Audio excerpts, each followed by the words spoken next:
এই বিড়ালকে কখনো আপনারা কষ্ট দিবেন না, বিড়ালকে আদর করবেন, বিড়ালকে ভালো মতো পুষবেন।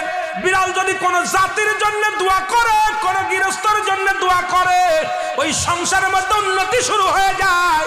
ওই সংসারের মধ্যে আর এক নাম্বার হলো, যে ঘরে বিড়াল থাকে সেই ঘরে জিন আসতে পারে না, জিন বাস করতে পারে না।